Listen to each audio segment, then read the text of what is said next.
l'avrebbe mai detto? Ritrovarsi a girare tutto il Veneto in cerca di artisti jazz. Non è normale parlare di jazz oggi, è troppo serio, non interessa a nessuno. Quelle note strampalate da fuori di testa, quei nomi strani, bebop, hard bop, free, cool. Ma allora perché il Veneto è così ricco di festival, concerti e grandi musicisti? E perché questi musicisti sono considerati introversi e poco simpatici? Beh, da come si salutano non si direbbe. Cerchiamo allora di andare alla scoperta di questo mondo e sfatare i luoghi comuni attraverso un journey, un viaggio appunto, per capire meglio questo linguaggio musicale ed i suoi protagonisti. Questa Villa Veneta è il ritrovo suggestivo di questi artisti che provano dei pezzi per il nuovo disco, in pieno spirito collaborativo, in un'atmosfera rilassata e divertente. Provare a suonare le note scritte su carta, frutto di creatività e di una visione personale, è un passo necessario per poi arrivare preparati in studio di registrazione. Tutto questo ha un nome: Interplay. Interplay è interazione, sintonia, passione.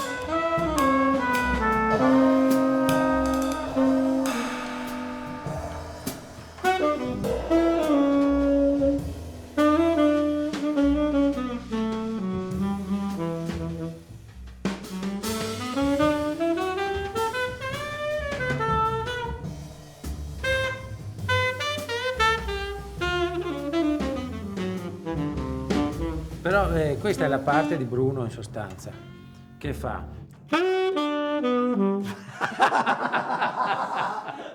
Stai scherzando? Cioè, ma ti rendi conto che questo disco... No, ma stiamo scherzando? È la parte di Bruno, è un controcanto. No, ma ti rendi conto di cosa sta succedendo? Cioè, stiamo facendo è il terzo pezzo. Ripetuto in mille modi diversi. Esatto, Prince, quello lì, ti piace? Che bello quel disco. È sempre lo stesso pezzo. Bellissimo. Però non so niente. Cioè, non posso credere, anche qua. Tre tocchi, una frase, tre tocchi. Puoi dire che faccio i pezzi difficili? No, ti fa uno solo e ti fa un disco. Nello studio di registrazione l'atmosfera è più professionale. L'idea iniziale prende forma, si cerca il suono migliore per ogni strumento, si trova la giusta concentrazione. Un brano jazz si scrive creando una struttura, un territorio definito, il cui perimetro determina lo spazio creativo dove ogni componente del gruppo può esprimersi. I musicisti vivono il momento della registrazione in pieno spirito jazz. Suonano tutti insieme, assaporano intensamente ogni secondo, ogni nota, consapevoli dell'unicità del momento.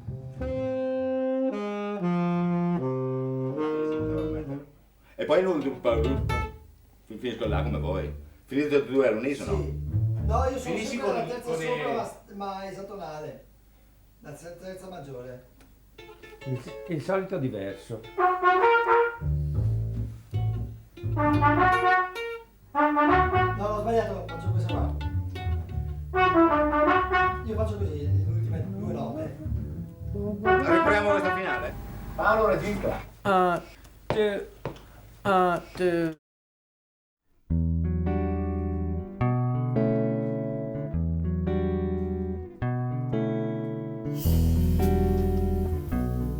Il solista improvvisa sulla sequenza degli accordi, ovvero sulla struttura del brano. Per ciascun pezzo ci si limita a 2 registrazioni. In ogni sessione l'artista esegue assolo diversi e mai ripetitivi. Ogni ripresa, chiamata take, è unica ed originale. Troppe ripetizioni aggiungerebbero elaborazioni scontate, prive della freschezza originaria. La fatica viene stemperata da un po' di buon umore. Ogni disco segna una tappa importante per la vita di un artista, soprattutto per questo linguaggio musicale. L'attenzione è rivolta all'ascolto e l'autore viene assalito da 1000 domande. Sarà tutto a posto? Potevo entrare prima con il sassofono? La tromba troppo alta? No, così va bene. Ora che il lavoro è svolto, resta l'incognita del giudizio del pubblico. Partiamo da Padova, città tra le più attive nel proporre jazz, famosa per il suo festival e per i concerti seguiti da un numeroso pubblico di appassionati. Per cercare di capire meglio quali sono stati i protagonisti, i luoghi, i fattori determinanti che sono all'origine del jazz, dobbiamo affidarci alla conoscenza di studiosi, artisti ed esperti. In questa città incontriamo il primo dei nostri interlocutori, è il professor Luca Cerchiari, che oltre ad aver scritto diversi libri e saggi sulle origini del jazz, è studioso di civiltà musicale afroamericana e docente presso il DAMS dell'Università di Padova. Definire il jazz e capirne le origini non è così facile. Molto si è detto e scritto, tuttavia si può tentare di focalizzare il carattere socioculturale da cui il jazz è nato e delineare un periodo storico in cui questo genere musicale è apparso per la prima volta qui da noi in Veneto. Cos'è il jazz? Domanda impegnativa a cui posso in primo luogo dare una risposta di tipo emotivo citando Thelonious Monk, uno dei grandi della musica afroamericana, che disse: il jazz è un graffio nell'anima. Ecco, in un senso culturale e scientifico più stringente possiamo dire, visto anche che siamo, come vedete, in un'università, quella di Padova, che il jazz è un linguaggio musicale contemporaneo che ha saputo forse più di ogni altro sintetizzare mondi apparentemente lontani e inconciliabili: l'Africa, l'Europa della musica colta e popolare e l'America pre-jazzistica, l'America del Settecento e dell'Ottocento. Ma il jazz è naturalmente anche legato a un suo momento di nascita specifico, il 1917, quando il primo disco di questa espressione musicale fu inciso dalla Victor e da un gruppo, la Original Dixieland Jazz Band, il cui leader era un trombettista di origine italiana. Per concludere, in sintesi possiamo dire che il jazz è oggi una lingua musicale appartenente a tutto il mondo, che da queste riconosciute e conclamate origini americane ha saputo produrre un effetto di ritorno, un effetto a rovescio, influenzando nuove correnti jazzistiche europee, ma persino africane, persino asiatiche, possiamo dire planetarie. Appartiene dunque a tutto diritto al novero delle espressioni più alte della civiltà contemporanea. La bellezza del jazz è una musica naturale dove le fusioni tra varie culture sono avvenute in modo naturalissimo, cioè senza il minimo, no, perché tu pensi cos'era New Orleans, c'erano i neri che però avevano completamente dimenticato, gli avevano cancellato la memoria, quindi il ritmo del jazz è un ritmo che ha una parentela lontanissima con l'Africa, non è come per esempio dove c'è stata la colonizzazione spagnola, hanno mantenuto, hanno lasciato che conservasse, per esempio non so, a Cuba ci sono ancora oggi dei neri che sono magari terza generazione che suonano dei ritmi originali del Congo, ritmi che hanno secoli, così come in Brasile ci sono neri che sono lì dal Settecento e che comunque hanno conservato, mentre invece in America no, non c'era, gliel'hanno cancellata, però era rimasto nel DNA questo rapporto fisico, no, col tempo. Per cui è nata questa cosa da dei neri a cui hanno cancellato la memoria, che sono mescolati con dei creoli, quindi gente con origini francesi o spagnole, con la musica sacra inglese, con la musica degli italiani, perché a New Orleans era pieno di siciliani. Infatti il primo disco di jazz dell'Original Dixieland Jazz Band del 17, il leader della band era Nick La Rocca, che era un siciliano, credo di prima generazione, se non addirittura nato in Sicilia. È uno dei brani più famosi della storia del jazz, che è Tiger Rag, fu scritto da Nick La Rocca, tanto per dirne, poi potrei dirne altri 1000. Noi eravamo degli appassionatini, erano ragazzini, io avevo 19 anni alla fine della guerra, e insieme al mio amico Giampiero Boneschi, che poi è diventato un grande musicista, Ci siamo reincontrati e lui mi disse: ma io suono un po' il pianoforte, io un po' la chitarra. E abbiamo cominciato a vederci. E lui aveva un giradischi, io non ho mai avuto giradischi in quell'epoca, dopo, più tardi. Non avevo la radio, in casa mia non c'era niente. Allora ho cominciato a sentire queste cose a casa di Giampiero Boneschi. E si ascoltavano dischi che qualcuno era riuscito ad avere, ma erano vecchissimi, o prima della guerra o qualcuno di sfroso ha avuto durante la guerra, ed erano dischi di Benny Goodman, di Armstrong, di Fats Waller, di musicisti dell'epoca.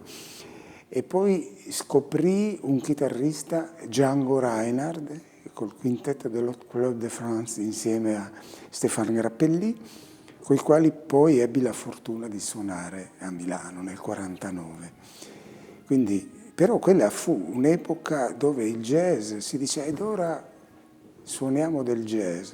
Beh, e che cos'è? C'era della gente che lo chiamava jazz.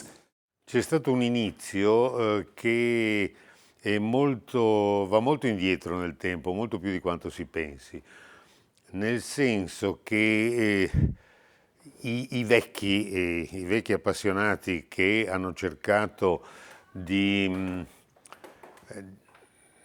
fondare un'associazione proprio per la diffusione di questa musica risalgono addirittura all'anteguerra.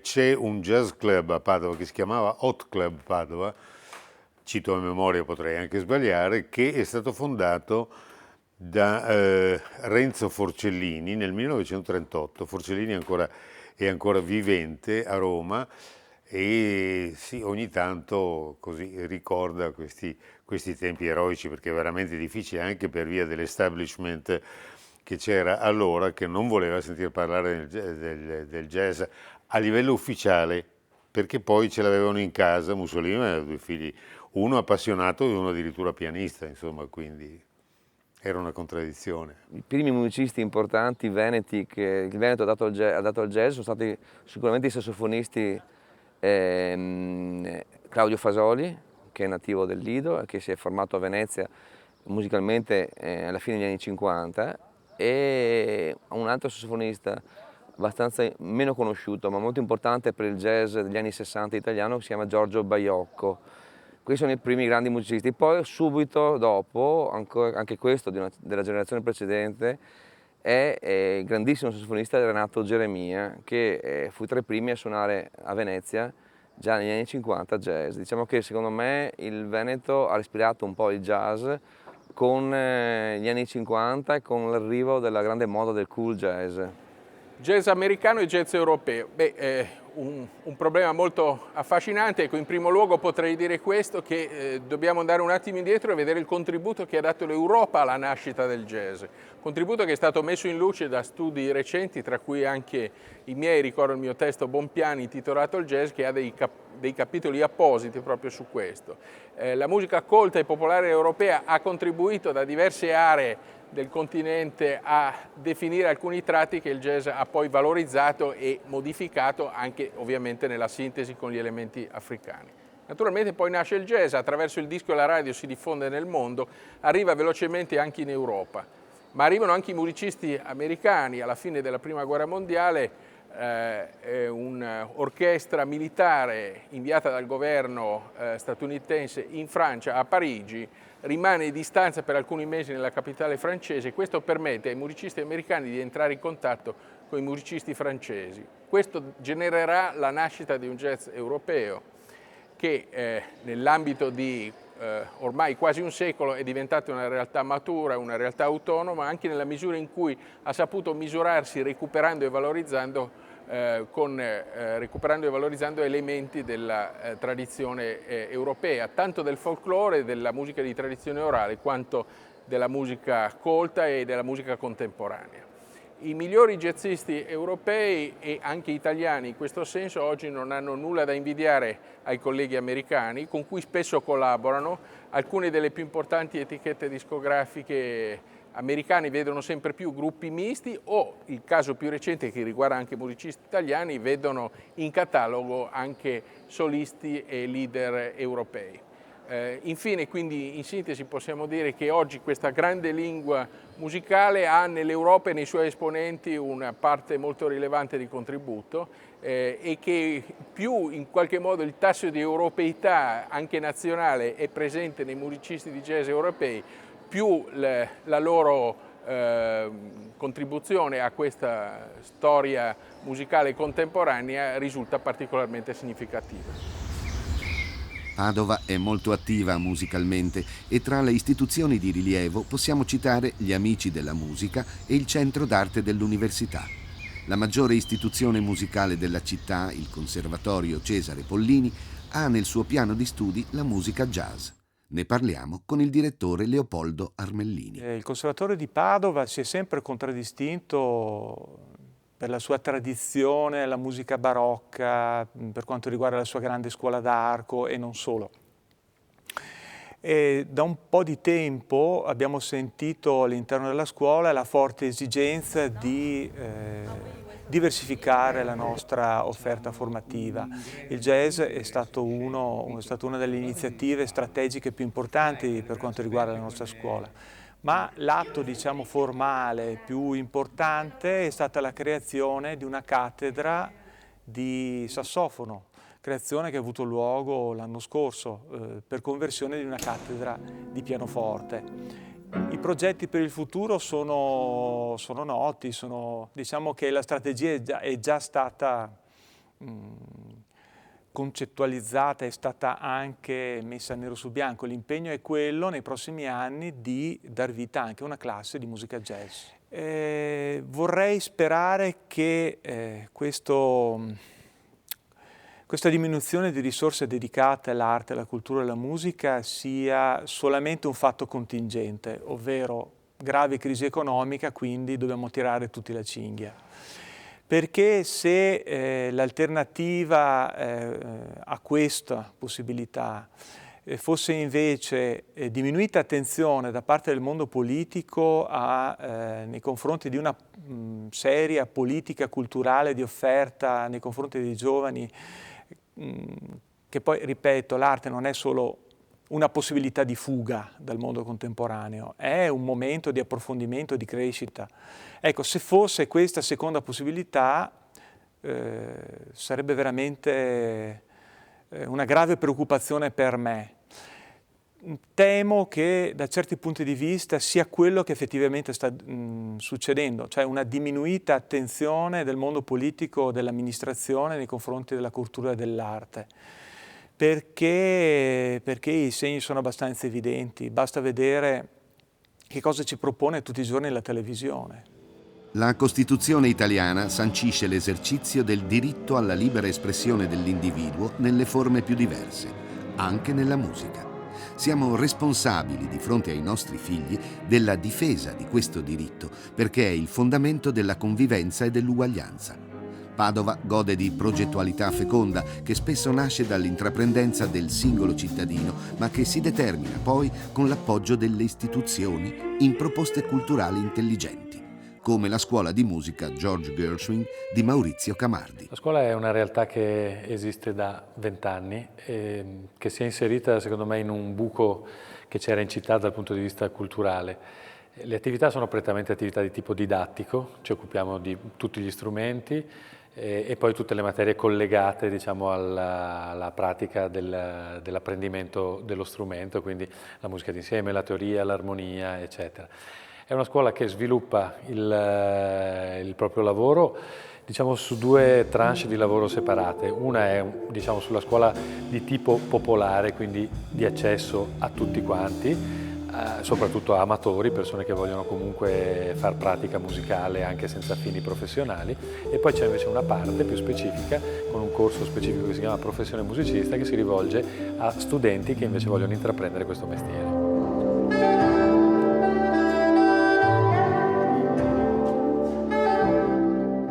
Maurizio, sei anche compositore e musicista e il tuo lavoro sembra pensato come una specie di sentiero magico dove, percorrendolo, si incontrano persone diverse, culture diverse e si parla la lingua universale della musica.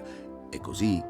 Ma io sì, credo che sia estremamente corretto, nel senso che Cioè, ritengo che questa musica, fin dalle origini, è una musica che è nata come un miscuglio di comunque musiche diverse. La dizione scientifica del termine jazz è musica afroamericana, quindi già in questa dizione c'è comunque l'intersezione di due culture differenti, che sono quella di matrice africana e quella di matrice americana. E io un po' la interpreto in questo modo, nel senso che credo che poi ai giorni nostri comunque questo ragionamento, questo discorso si è sviluppato, e adesso anche con i mezzi di comunicazione, internet eccetera, comunque c'è la possibilità di avere accesso a cose che magari anni fa non avevamo possibilità di accesso, e mi piace mischiare comunque quello che io sento, quello che io ho ascoltato in viaggi, in situazioni di ascolto che mi ha colpito, e mi piace mischiare e in qualche modo intrecciare i vari linguaggi. Never treats me nice and sweet, never kisses me and give me special things.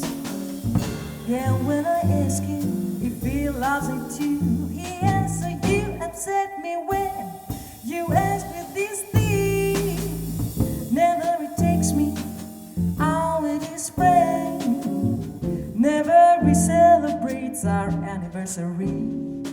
Yeah, when I ask him if he loves me too, he answers, please, brother, baby. La voce è considerata uno strumento musicale tra i più difficili da utilizzare. A Francesca chiediamo quanto impegno e dedizione comporta studiare la voce.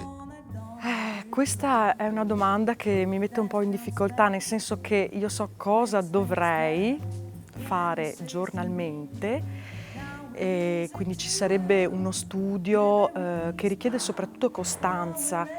Quindi l'artista cantante, tra l'altro io suono anche uno strumento, suono la chitarra da tanti anni, richiede uno studio giornaliero di ore. Bisogna dedicare un tot di ore principalmente alla tecnica, alla padronanza della tecnica vocale, e quindi esercitarsi con vocalizzi, e poi tutto il resto, quindi lo studio del repertorio jazzistico, l'ascolto dei CD, che è molto importante, la trascrizione delle frasi per imparare appunto il fraseggio jazzistico, e la pratica dei brani per l'interpretazione, quindi ci vorrebbero dalle 4 alle 5 ore al giorno, senza poi parlare del lato compositivo, perché se una persona che vuole comporre della musica bisogna aggiungere dell'altro tempo. Chiaro che qui sto parlando in via ipotetica, perché 4-5 ore al giorno purtroppo non ce le ho più. Ho avuto degli anni in cui studiavo anche 7-8 ore al giorno, attualmente sulle 2-3 ore, ecco.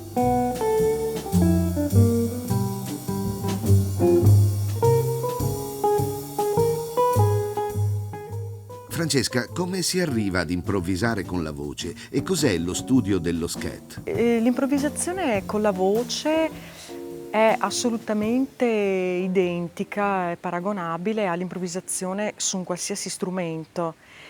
E la difficoltà è che lo strumento voce ha come parametro l'orecchio.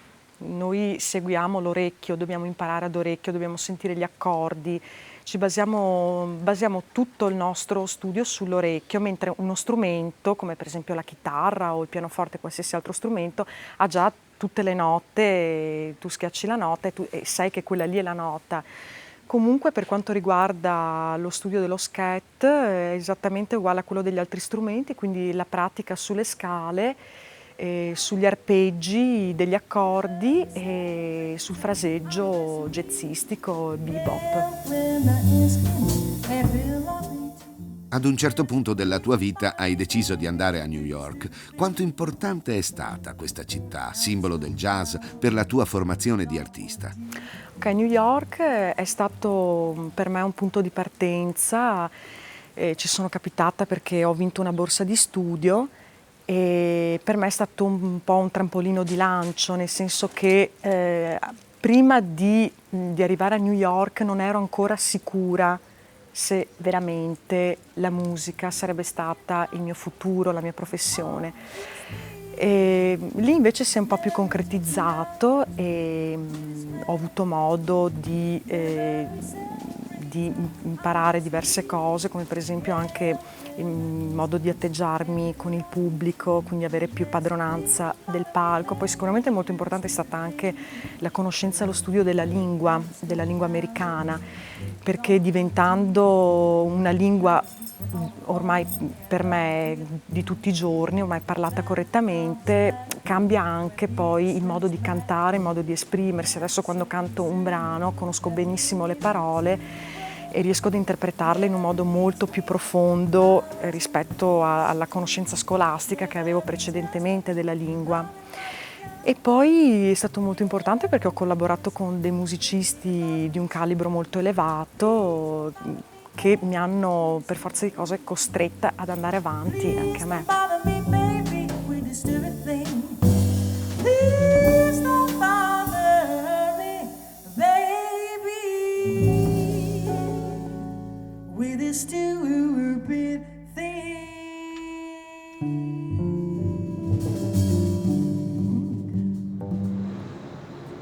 Il sogno di ogni artista giovane, soprattutto agli inizi, è quello di pubblicare il primo lavoro, un CD con le proprie composizioni.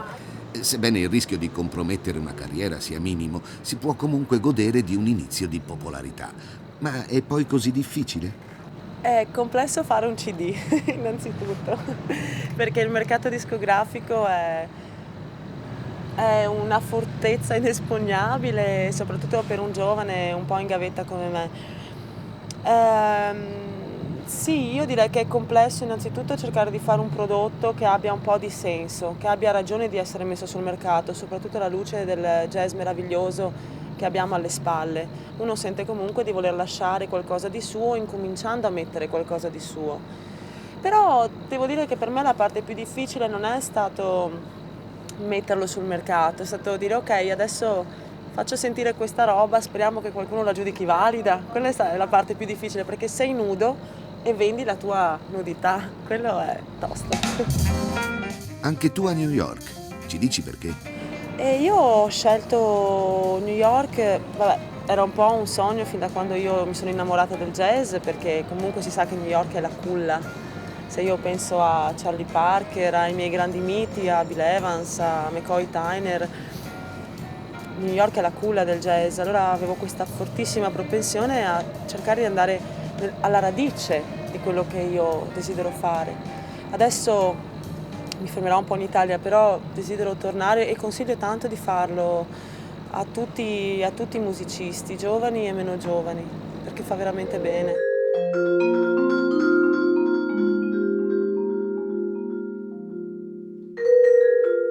Giuliano Perin è uno dei musicisti padovani tra i più attivi in ambito jazz, grazie alla sua dimostrata attitudine al vibrafono, strumento particolarmente originale e curioso della categoria percussioni. Giuliano, il tuo rapporto con la composizione jazz qual è? Guarda, è un ottimo rapporto, direi che io mi sento più un compositore che non un grande esecutore, assolutamente. Per me è molto importante, soprattutto in quest'ultimo periodo, però lo è sempre stato fin da ragazzo, tanto è vero che anche negli ultimi CD che io ho preparato, ho presentato, ci sono composizioni recenti e composizioni di quando avevo 20 anni e sono per me alla stessa stregua, fanno parte un po' di periodi della vita, fanno parte un po' di quello che io cerco di comunicare con gli altri. La composizione è sicuramente una parte importante della mia produzione, senza poi dimenticare che i jazzisti sono poi dei compositori estemporanei, insomma. Perché oltre al pianoforte hai scelto di studiare il vibrafono? Strumento dalle sonorità melodiche delicate che caratterizza chi lo suona, facendolo diventare elemento solista o complemento importante di un'orchestra. Guarda, il vibrafono è stato per me un momento successivo della mia storia di musicista. Io nasco come pianista e poi casualmente un tale che si era ritirato dal conservatorio ha messo uno di quegli annunci sui giornali, sai, di musica, che vendeva il suo strumento, vendeva il suo vibrafono e io così incuriosito, l'ho comprato e dopo qualche mese ho fatto il mio primo seminario di jazz con il vibrafono con Dave Friedman, che è uno dei più grandi maestri, e devo dire che Dave Friedman mi ha incoraggiato. Ovviamente ero avvantaggiato per il fatto che il vibrafono è una tastiera, però il tipo di approccio è un approccio completamente diverso. Naturalmente si tratta di uno strumento a percussione, ha bisogno di una tecnica costante che ancora, purtroppo, non essendo io nato come percussionista, non ho affinato così in maniera profonda, però supplisco probabilmente con una conoscenza armonica che è maggiore, e anche per il fatto che ho suonato per tanti anni il piano.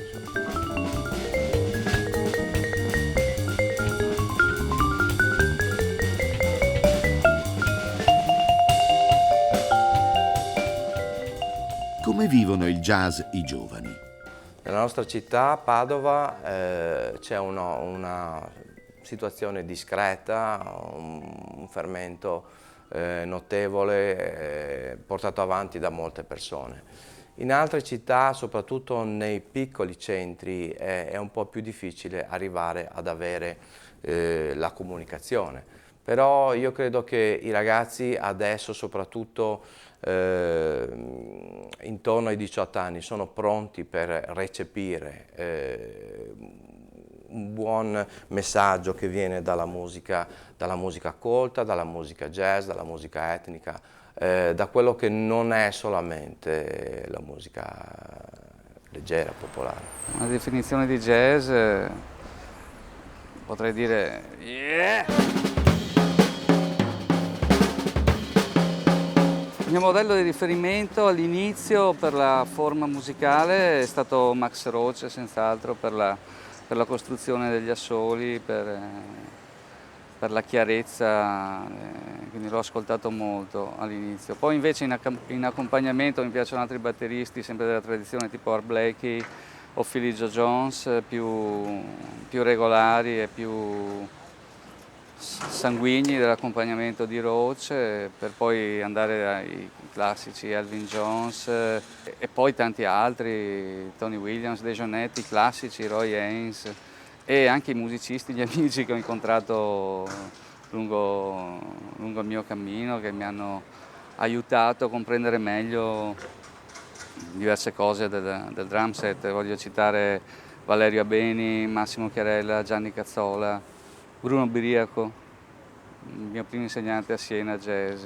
Enzo, che consiglio daresti ad un giovane batterista? Soprattutto avvicinare i musicisti, andare a vedere i concerti, cercare di creare un rapporto, un dialogo con i musicisti, con i batteristi della zona e quindi soprattutto non rimanere, sviluppare a casa la tecnica, studiare, ascoltare dischi, ascoltare la tradizione soprattutto, ecco, questo è un grosso consiglio. Ma uscire e andare ai concerti, vivere da vicino il jazz. Gabriella, quali dovrebbero essere le attitudini per diventare un buon organizzatore di concerti jazz? Il mio pensiero è soprattutto quello di avere una grande passione che ti spinge e poi avere, come dire, dedicarsi con molto impegno, perché non è che sia una cosa impossibile o improponibile, però è chiaro che bisogna darsi molto da fare, che bisogna scegliere, che bisogna farlo diventare un evento o un qualche cosa che sia interessante, che sia stimolante, che la gente possa seguire in qualche maniera, e all'inizio di sicuro non è molto facile, anche perché è meramente pur sempre una questione anche a volte di soldi. All'inizio è chiaro, una cosa che non si conosce, che la gente non sa che cosa può produrre, eccetera, eccetera, per cui si parte con poco si può fare poco, ma io ho avuto una grande fortuna di avere credibilità, di avere tanti amici nei musicisti, anche perché avevo avuto nel passato un locale e attraverso questo locale avevo avuto modo dal 95 di fare molte conoscenze nell'ambito musicale, e questo mi ha aiutato veramente molto, insomma. Quali opportunità dai ai musicisti veneti? Come consideri il loro livello? Io trovo che il livello dei musicisti veneti, ma non soltanto veneti, ma italiani in generale, sia piuttosto alto. Abbiamo veramente dei grandissimi, dei bravissimi musicisti che non hanno niente da invidiare ai musicisti europei o qualche volta sento dire anche agli americani. Io non ho una grande competenza tecnica, ma vivo spesso di sensazioni, di emozioni, e quindi ho visto anche che quando gli musicisti o la musica che loro producono mi emoziona, molto spesso poi è riconosciuta anche dal pubblico e piace.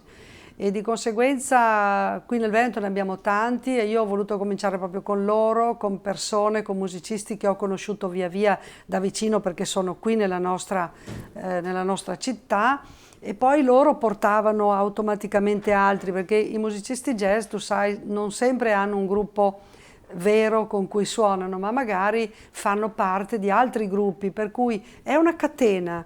E poi, come si dice, da una catena di questo tipo non si può che proseguire, no? E quindi questa catena aumenta sempre di più e si allarga, se vogliamo. Tanto è vero che 2 anni fa è stato fatto un concorso per giovani musicisti che non avevano mai prodotto un disco a loro carico, eccetera. Hanno risposto 130, sono arrivati 130 progetti da tutta Italia e di altissimo livello, quindi è stato anche molto difficile scegliere fra questi.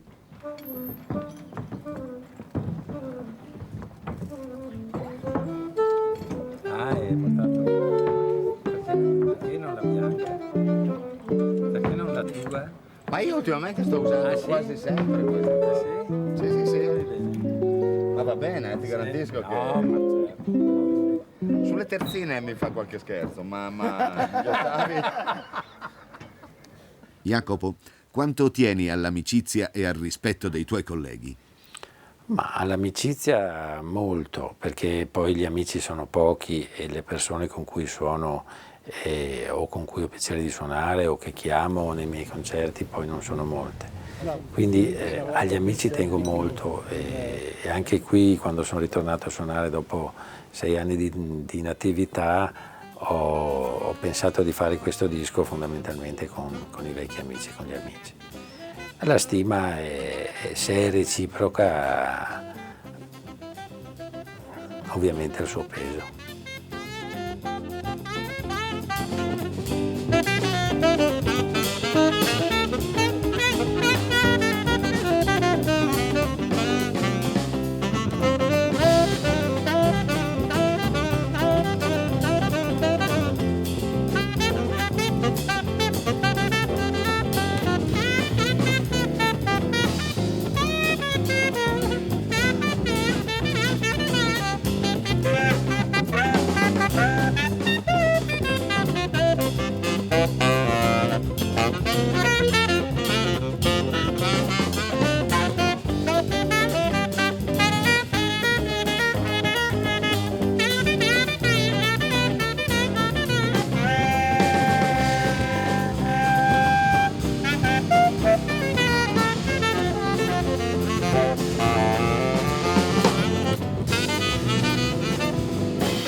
Cosa sono? Che cosa vuol dire sesta più? Non sì. mi ricordo come Quando Nicola, sesta più. Qual è la sesta più di Do? Ranzet. Non la suono la sesta più, va bene, faccio settima nona ma la sesta più. Mi aspetto. Va bene, dai. Qual è la sesta più? Sesta più, sei più, cosa che nota suoni qua? Dimmelo. No, via di mezzo tra... Sai, sol diesis. Vabbè, non esiste. Perché? No, infatti, è come dire Phantom, cioè dici adesso domani viene Phantom a suonare, ma come è possibile? Non so chi mi ha detto sesta più. Conosce la musica jazz? Ma adesso non seguo assolutamente più, da ragazzi ai tempi dell'università così andavo a qualche concerto anche locale nella zona dell'Asolano così. E mi piacevano alcuni autori tipo John Coltrane, adesso non più però. Tra i vari artisti jazz e le tante proposte che si trovano nei negozi, ha mai ascoltato e acquistato dischi di musicisti veneti? Sì, qualcosa, però avendo molto poco tempo da dedicare all'ascolto, sento in genere soprattutto americani, inglesi. Sei mai andato ad un concerto jazz nel Veneto? Sinceramente no, devo essere molto sincero, un po' per mancanza d'occasioni, un po' perché magari non frequento locali, diciamo, non so, almeno io mi immagino il locale jazz come una cosa abbastanza raffinata, abbastanza magari anche fuori dalla portata delle tasche di uno studente, per quanto riguarda i locali, però so che ci sono delle rassegne anche nel Bassanese così, di musica jazz, ma sinceramente non sono mai stato a vedere un concerto dal vivo, è una cosa che mi riprometto di fare. Insomma. Sergio Cossu è l'ideatore di una iniziativa a dir poco coraggiosa, quella cioè di aver creato un'etichetta discografica nel cui catalogo figurano musicisti jazz veneti. Sergio, perché stai puntando in modo così deciso sui musicisti jazz del Veneto? Perché nel Veneto c'è comunque una scuola jazzistica che risale agli anni 70, è stato sparso un seme molto importante all'epoca dai pionieri che iniziarono i jazz club. Negli anni 30 ci fu a Padova il primo jazz club e negli anni 60, 70 e 80 ci fu un bellissimo calendario tenuto dai ragazzi del centro d'arte. Per cui a Padova il tessuto dei musicisti jazz è sempre stato molto qualitativo, di ottima qualità.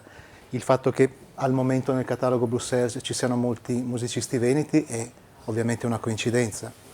Diciamo che cominciamo ad avere anche musicisti da altre parti d'Italia, da Torino come Mano Manouche, da Brescia come Sandro Gibellini, poi c'è appunto un'ottima partecipazione di veneti come Pietro Tonolo, Marco Castelli, Jacopo Jacopetti e di veneti di importazione come Ermanno Signorelli. Io ho una visione poco mercantile della casa discografica, nel senso che non offro un service agli artisti. Molte etichette si limitano a stampare CD che gli vengono dati già pronti e soprattutto fanno pagare le spese di stampa agli artisti. Non è quello che mi interessa fare. Io voglio fare pochissimi titoli, però dischi in cui credo e artisti in cui credo con i quali credo di poter interagire e di poter fare un discorso a medio-lungo termine.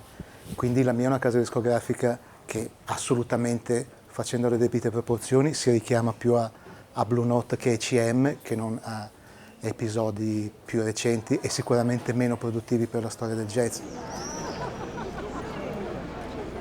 Come accade nel linguaggio verbale, anche la musica jazz, per esprimersi in tutte le sue forme, ha bisogno di espandersi e creare occasioni di confronto, di analisi o di semplice svago. Il Festival Jazz di Vicenza porta la musica nelle strade, tra la gente, un po' come New Orleans. Si respira aria di jazz ovunque. Il pubblico è immerso in una teoria musicale coinvolgente e di grande qualità.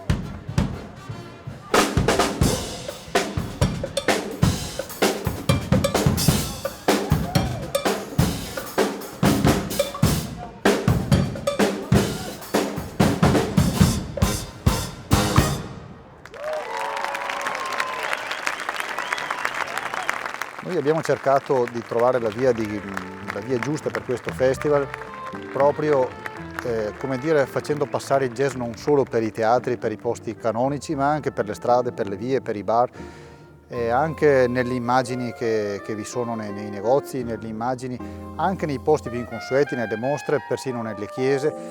E credo che questa sia stata forse la chiave di volta. Abbiamo cercato di far sì che anche chi non acquista generalmente mai un disco di jazz, chi non si avvicina generalmente al jazz, potesse trovare in questa settimana, in questi 10 giorni, un incontro che restasse nella memoria.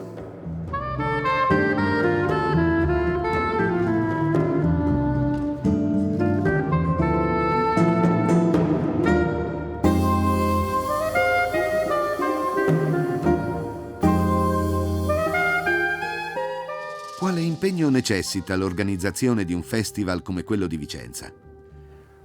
Un impegno che porta via quasi tutto il tempo dell'anno precedente il festival. Ci prendiamo, come si suol dire, un mese di ferie a giugno e poi da luglio si pensa al festival dell'anno successivo. Nei mesi che si avvicinano e poi ovviamente nei giorni immediatamente precedenti e nei giorni stessi del festival comporta l'impegno di un numero veramente notevole di persone, anche se molte di queste stanno nell'ombra. Gli artisti di fama consolidata attirano sempre gli appassionati, questo è vero, ma sappiamo che dedichi particolare attenzione ai musicisti veneti che trovano nel festival l'opportunità di suonare e una visibilità adeguata. Hai pensato per il futuro di aumentare la partecipazione dei nostri musicisti, magari in quartetti inediti?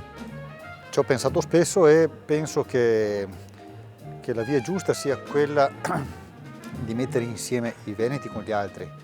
Non credo francamente a una via in cui i veneti si suonino, si esibiscano solo fra di loro, perché la cosa non sarebbe reputata probabilmente, come non dico, tra virgolette, un piccolo ghetto, e questo non può essere così. Insomma, io penso che ci saranno più opportunità in futuro che questo accada, ma questo sarà un po' nelle mani dei colleghi veneti, voglio dire. Signore e signori, Diane Shure! 2, 2, 3.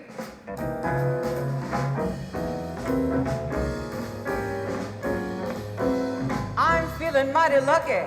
I got a brand new man.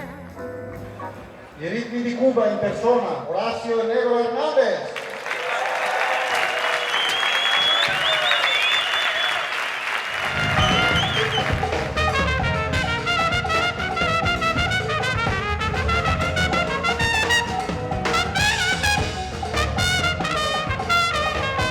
Alla batteria c'è Fabrizio Stella, al contrabbasso Gianluca Renzi, al piano Enrico Pieranunzi, alla tromba Flavio Boltro, al tenore Emanuele Cisi, al contralto Rosario Giuliani.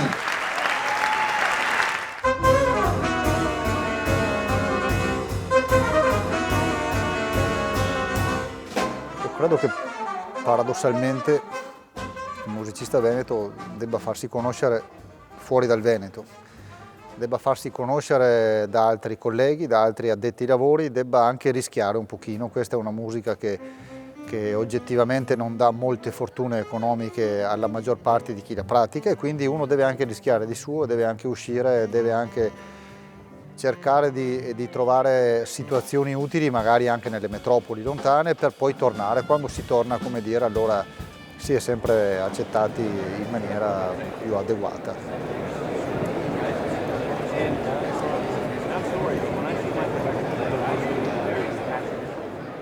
Frequentando le varie sessioni che si sono succedute durante il periodo del festival, abbiamo notato la presenza di molti giovani appassionati. Riccardo, pensi sia in atto una scelta consapevole, tra virgolette, da parte dei giovani nel scegliere di ascoltare del buon jazz a scapito della musica più commerciale e, diciamo, generalista? Troppo consapevole non credo, francamente. È importante che si avvicinino, importante è che al di là del jazz o non jazz, che sentano della buona musica. Poi chi è interessato troverà sicuramente il modo per farsi una domanda, per capire cosa ha ascoltato, per capire come fare a riavvicinarsi successivamente, per capire se vale la pena di acquistare un disco, di andare a un concerto e seguire un certo nome invece che no.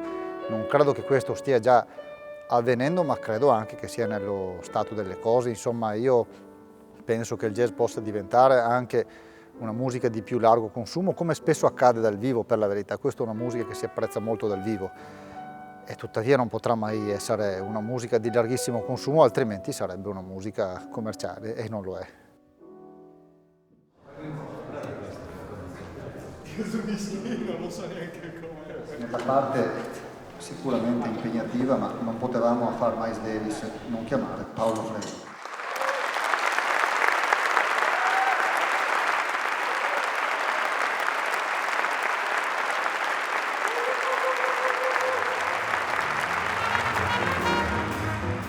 Pensi che il jazz stia vivendo un momento particolarmente felice? Beh, penso che il jazz, soprattutto il jazz italiano, direi stia vivendo un momento particolarmente felice, sì, da qualche anno. Forse il jazz in genere, forse non tanto negli Stati Uniti, dove purtroppo il jazz tende a diventare sempre meno popolare, ma ritengo che in Europa sia un momento storico importante, probabilmente il momento più importante per il jazz. Non so dire se a livello creativo, a livello professionale, ma direi che finalmente anche in Europa il jazz ha quella popolarità che meritava da tanto. Certo non avrà mai la popolarità di altre musiche, anzi speriamo che non abbia la popolarità di altre musiche come il rock, come la musica pop, perché il jazz deve restare sempre una musica comunque artigianale. Però mi sembra che sia un momento importante e che finalmente il jazz sia un po' di più nelle case e nelle orecchie di tutti. Molti dischi prodotti in questi anni e innumerevoli collaborazioni con importanti musicisti internazionali. Hai mai suonato con musicisti veneti? Beh sì, ho suonato spesso con musicisti veneti, ho avuto l'onore, devo dire, di suonare anche nella sua pur breve carriera con Maurizio Caldura, che se n'è andato troppo presto, ma ho suonato anche con Pietro e con Marcello Tonolo, ho suonato con tanti musicisti, ho avuto anche il piacere di condividere i seminari di sera con Davide Boato quando lui era ancora allievo, poi è diventato anche lui un grande musicista, con Maurizio Camardi, ma con tantissimi. Adesso naturalmente sto facendo alcuni dei nomi e non me ne vogliano quelli che non sto citando, ma in Veneto ci sono tantissimi musicisti bravissimi che meritano tanto, alcuni hanno il giusto successo, altri magari meriterebbero di più, e ho avuto l'opportunità, magari non sempre in formazioni stabili, di collaborare con tanti musicisti.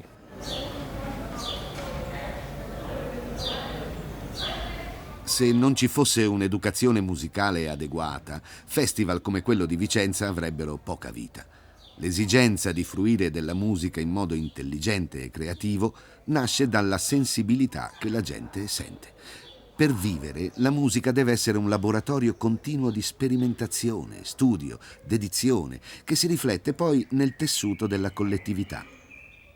Ma se un giovane a Vicenza, dopo aver scoperto di amare il jazz, folgorato da qualche concerto visto al festival, volesse approfondire meglio questo linguaggio, il Conservatorio Arrigo Pedrollo, da molti anni espressione dell'amore della città per la musica, potrebbe essere la risposta. È un conservatorio particolare questo di Vicenza, perché insegue un po' da vari mesi, da vari anni, una politica di apertura verso tutte le musiche.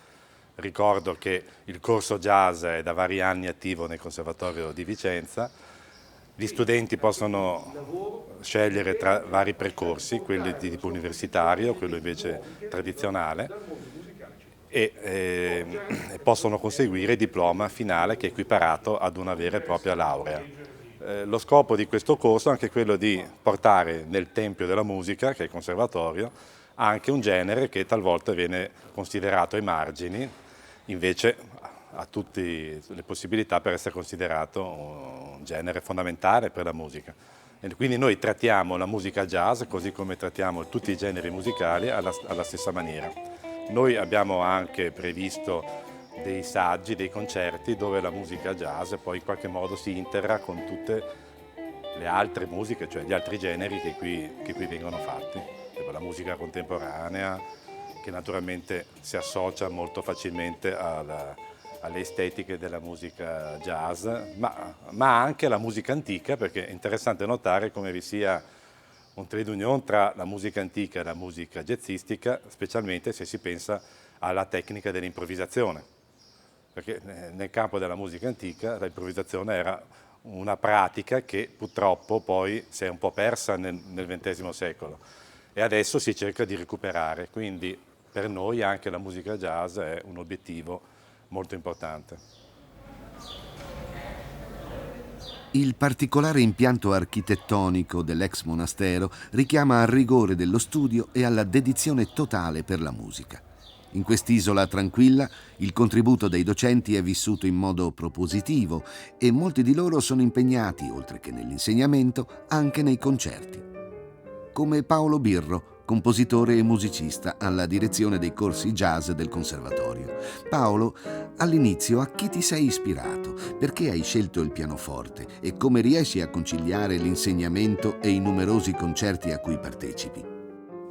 Cerco di fare in modo che ci sia sempre intanto un grande collegamento fra quello che io faccio come musicista, come concertista, e quello che cerco di insegnare. Ecco, per me sarebbe un grosso problema Per esempio, nei momenti in cui io mi trovo a fare meno concerti, a esibirmi di meno, quindi a lavorare meno su me stesso, faccio conseguentemente più fatica anche a insegnare, per il fatto che mi sembra che in qualche modo manchi l'alimento indispensabile per poter far bene questo mestiere di insegnante. Per me il pianoforte è stata una scelta fatta quando ero piccolo, era lo strumento che era per me più facile, di cui era più facile affrontare lo studio, perché era più facile trovare un insegnante vicino a casa, e quindi non è uno strumento collegato direttamente alla mia passione per il jazz. Però ovviamente poi nel momento in cui ho iniziato ad appassionarmi a questa musica, ovviamente quello è stato lo strumento con cui io comunque ho cercato di realizzare e di affrontare questo linguaggio. In realtà io sono più interessato all'aspetto ritmico, forse più che alle implicazioni armoniche, che ovviamente nel pianoforte sono un aspetto importante. E quindi mi sembra che quando nello studio del pianoforte, nel mio modo di affrontare questo strumento nell'ambito jazzistico, tendo a privilegiare il parametro ritmico e quello che è quelle che sono le potenzialità ritmiche insite in questo strumento, più che quelle legate all'armonia. Forse i musicisti che mi interessano di più non sono neanche forse dei pianisti. Non ho mai scelto uno in particolare, non ho mai avuto una predilezione per qualcuno in particolare. Mi piacciono tanti di epoche diverse. La cosa importante è che abbiano alcune caratteristiche che sono quelle che io trovo più affini, che ritengo più importanti per un musicista. È importante l'amicizia per determinare il successo di un progetto? Beh, nel mio caso sì. Ho visto che mi sono reso conto che faccio fatica ad avere un buon rapporto, diciamo, sul piano artistico con persone con cui ho difficoltà dal punto di vista così personale e umano. Quindi nel mio caso ritengo che sia importante avere un certo tipo di affinità, di capacità di relazionarsi, e quindi poi questo inevitabilmente porta anche a dei rapporti di amicizia o di stima, insomma, reciproci, e anche di correttezza, diciamo, nel comportamento, nei rapporti.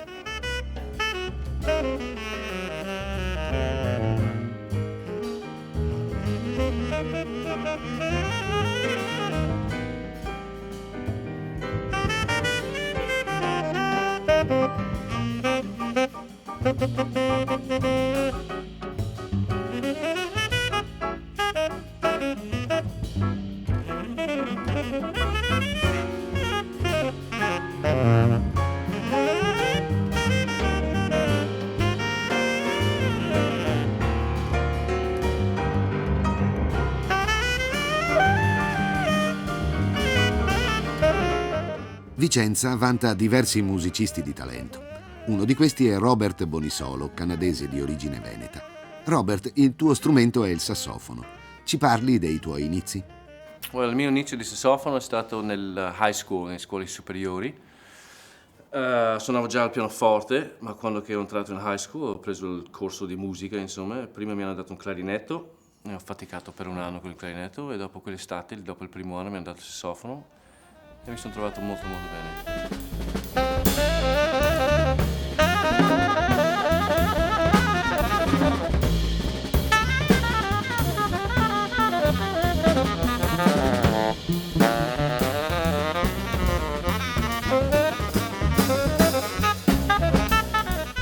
Sei tra i pochi fortunati qui nel Veneto ad aver frequentato la mitica scuola di musica Berklee di Boston, fabbrica di talenti, ma anche vero riferimento per chi voglia diventare protagonista nella scena musicale internazionale. Ci parli della tua esperienza? Sì, Berklee, anch'io mi considero fortunato di essere stato alla Berklee perché mi hanno dato anche un borsa di studio.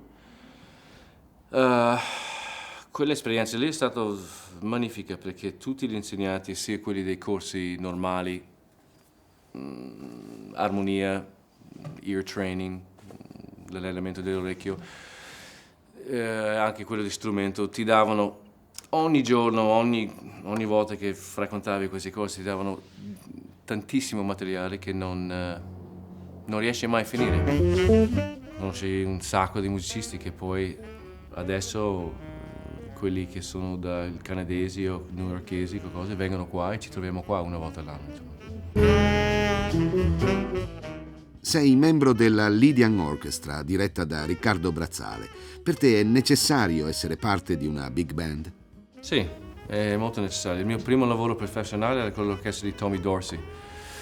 E io amo suonare in big band. Quello di Riccardo Brazzale non è proprio un big band. I musicisti sono ottimi, cioè è più ridotto di un big band. Ma mi piace soprattutto perché quando si suona spesso in trio, io suono spesso in trio basso, batteria o in quartetto, queste cose qua. In big band c'è un impatto diverso e poi c'è anche un modo di vivere la serata molto diverso, poi è come si dice, sharing, condividere insomma, con gli altri musicisti e capire anche da loro come che loro stanno vivendo quel momento. Sì, mi piace molto. È chiaro che ci sono elementi in questa musica come l'aspetto ritmico che sono stati sviluppati in maniera diversa rispetto alla musica colta o alla musica occidentale, anche popolare se vogliamo, della nostra zona europea e anche americana. Però la cosa che mi piace di più è proprio l'idea di una forma di musica che consenta l'espressione dell'individuo nella sua maniera più completa. L'improvvisazione anche, che è uno degli elementi caratteristici di questa musica, permette proprio di essere se stessi qui ed ora e quindi fare la musica dove si è e per chi c'è lì, se qualcuno c'è.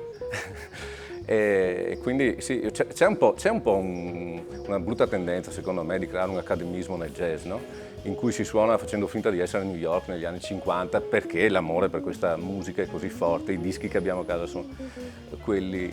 Però se vediamo anche i grandi, la più grande lezione che possiamo prendere sia da Coltrane che da musicisti anche occidentali, europei, non faccio nomi per non far torto a nessuno, è che loro sono loro stessi. E quindi quella è la lezione base,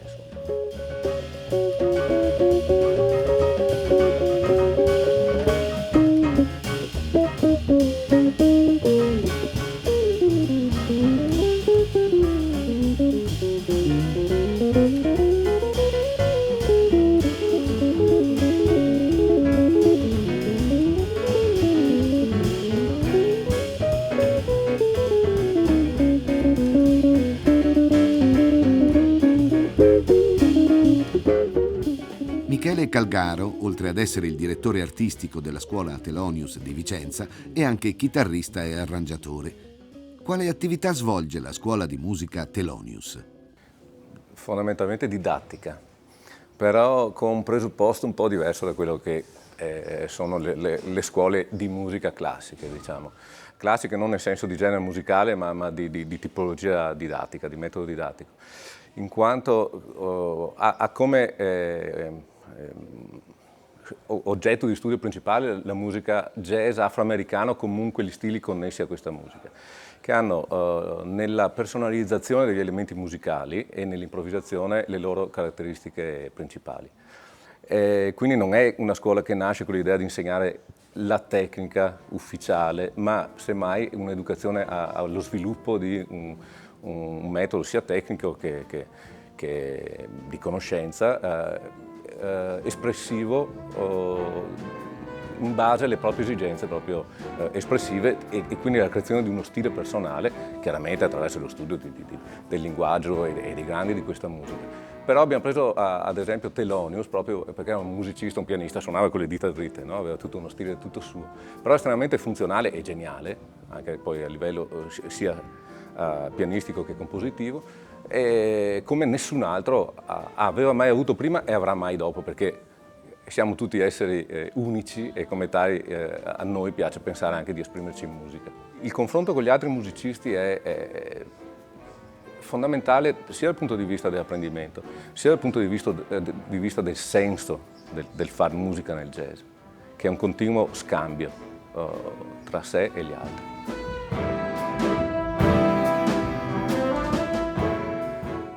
Ettore Martin, sassofonista e arrangiatore, sperimenta le sue attitudini alla composizione attraverso dei progetti per il teatro e per la danza contemporanea.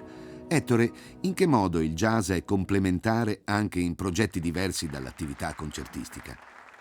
Beh, per esempio con la danza contemporanea, poiché nel jazz c'è l'improvvisazione, può essere molto interessante cercare di, come mi è successo in degli spettacoli che ho fatto in passato, cercare di tradurre nel tuo strumento e quindi in una composizione estemporanea, potremmo dire, quello che è l'improvvisazione gestuale di un ballerino o di una ballerina, cercando di stabilire quindi un contatto fra le due forme espressive che si traduca da un lato in gesto, nella danza, e dall'altro in musica, quindi del tutto improvvisato, senza nessuna composizione musicale preordinata, e semplicemente alle volte cercando di stabilire un tema anche dato da una sola parola o da un'emozione o da una sensazione, e provando a scavare su quello in due o diciamo in un gruppo musicale e un gruppo di danzatori. Sono stati anni di lavoro interessante su questo campo. Come hai iniziato a fare jazz? Beh, io all'origine sono pianista, insomma autodidatta, ma comunque pianista. Avevo dei gruppi al liceo, però non conoscevo la musica assolutamente, e a un certo punto ho voluto approfondire la mia conoscenza della musica, ho deciso anche di cambiare strumento perché il sassofono mi aveva entusiasmato grazie a soprattutto degli ascolti alla radio notturni di programmi di jazz che una volta facevano, di Coltrane e anche di Wayne Shorter, con dei gruppi elettrici che mi entusiasmavano allora e che sono i Weather Report, e così insomma ho iniziato da pianista facendo del blues e del jazz rock dopo, e ho deciso poi di cambiare strumento, di approfondire lo studio della musica, e niente, poi si arriva al jazz, perché andando indietro, andando a vedere questo Wayne Shorter, sassofonista dei Weather Report, da dove arrivava, ho scoperto che arrivava dai gruppi di Miles Davis, e da lì indietro fino a Charlie Parker e poi le orchestre, insomma un percorso a ritroso nella storia del jazz. Danilo Memoli, impegnato da anni nella sua personale ricerca stilistica, si divide tra progetti musicali, insegnamento e numerosi concerti live.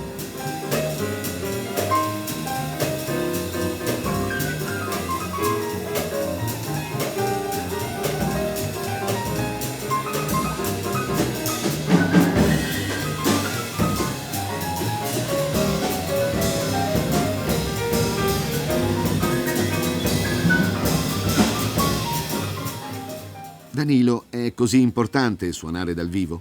Sì, direi che è fondamentale, perché è quasi come riuscire a condividere e a comunicare ad altre persone il tuo mondo interiore, anzi direi che senza quasi, è un modo di comunicare, proprio come il linguaggio parlato, che però tocca altre corde, che usa altri elementi, ovviamente usa i suoni e non le parole, però è un modo di raccontare e nello stesso tempo è anche un modo di capire le altre persone, cioè attraverso la musica si può dialogare con chi ascolta, non è solo un movimento, diciamo, verso l'esterno, ma è anche una ricezione delle emozioni e quindi un'elaborazione, è proprio una comunicazione vera e propria. Quindi per me suonare in pubblico è veramente fondamentale. Può essere anche, può spaventare a volte, può essere difficile, però per me fondamentalmente l'importante è che ci sia qualcuno con cui condividere. Ecco, quella è una cosa che mi interessa molto. Sì. Beh, io ho cominciato a interessarmi al jazz quando avevo circa 17 anni, ero al liceo E mio fratello più vecchio aveva dei dischi che io ho cominciato ad ascoltare, poi contemporaneamente ho incontrato un paio di ragazzi che suonavano anche loro, fra cui Michele Calgaro, che è il direttore di questa scuola, e quindi mi ha preso la passione, diciamo, a quell'età, e appena diplomato al liceo ho cominciato a studiare prima con Marcello Tonolo, poi con Luigi Bonafede, poi con Franco D'Andrea, insomma ho fatto vari anni di studi, divertendomi sempre molto, e più o meno parallelamente ho cominciato anche a formare i primi gruppetti con musicisti dell'area di Vicenza, e mi sono sempre interessato e divertito, diciamo, quindi in quegli anni studiavo molto, però ero anche molto appagato dal fatto di poter indagare, diciamo, no? Ascoltare questa musica, suonare con altri, quindi diciamo che ho dedicato tanti anni, ma sempre con passione, senza mai sforzarmi, diciamo così. Come vedi il tuo rapporto con il pianoforte? Beh, devo dire che ho sempre avuto una certa naturalezza nell'approccio allo strumento, pur non avendo una formazione classica, o forse anche magari per questo motivo a volte penso. Non mi ha mai intimorito lo strumento, anche se mi rendo conto che è uno strumento molto impegnativo e che richiede un grande controllo, no? Tecnica, il tocco e tutte queste cose qua. Però fondamentalmente ho un rapporto, diciamo, emotivo con il pianoforte, non lo sento come un pezzo di ferro, legno, ma più che altro come un elemento importante per la mia espressività, per la mia interiorità, insomma, ecco. Quindi ho un bel rapporto, devo dire, con lo strumento.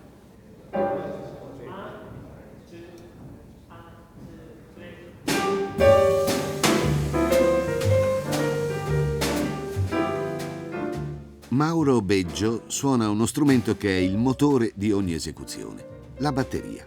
Nella storia del jazz i batteristi rivestono un ruolo di primaria importanza. Molti artisti di successo hanno sempre avuto alle spalle un grande batterista. Per le sue capacità Mauro è richiesto sia in Italia che all'estero. Mauro, come si diventa un bravo batterista? Con una passione, cioè, credo sarà la risposta che ti hanno dato tanti musicisti, perché è un tipo di musica, questa di jazz, che non ti dà immediatamente un sacco di lavoro, non ti dà immediatamente visibilità, e anche nel mondo dei batteristi, i batteristi di jazz sono meno conosciuti dei batteristi pop o dei batteristi rock, sono molto meno visibili, hanno molto meno vantaggi che per quanto riguarda, non so, l'endorsement, le marche di strumenti, queste cose che possono sembrare delle stupidaggini, ma a volte sono dei vantaggi non indifferenti. Ma io dal jazz dico sempre, forse con un po' sembra un po' di presunzione, ma non è così, in realtà è molta convenienza. Sono stato un po' scelto, anche se io amo la batteria come strumento e non solamente la musica jazz, mi piace moltissimo anche altri tipi di musica, però forse è una questione di imprinting, perché ho iniziato con questa musica molto giovane, è la cosa che faccio meglio, ed è la cosa per cui i musicisti mi chiamano anche se abito lontano da casa loro e preferiscono me a batteristi che magari stanno più vicino e quindi hanno proprio il desiderio di suonare con me. Ed è in questa musica che io riesco a fare un minimo di differenza, insomma, no? Quindi è proprio è la musica che amo di più, è la musica in cui riesco meglio. E si arriva per passione, si arriva perché si studia tutto il giorno, tutto qua, non c'è un segreto. Quanta importanza dai all'amicizia e alla stima dei tuoi colleghi? Ah, moltissima, moltissima.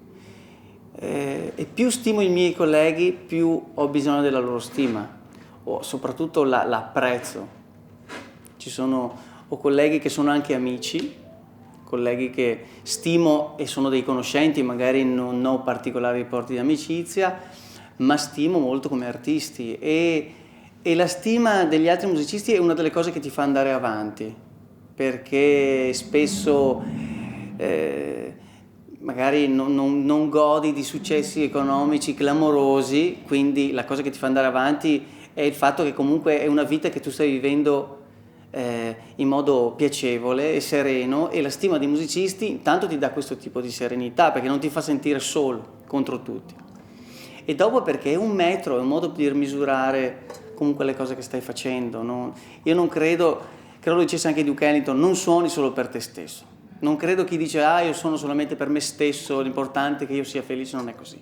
Suoni per gli altri musicisti e anche per il pubblico.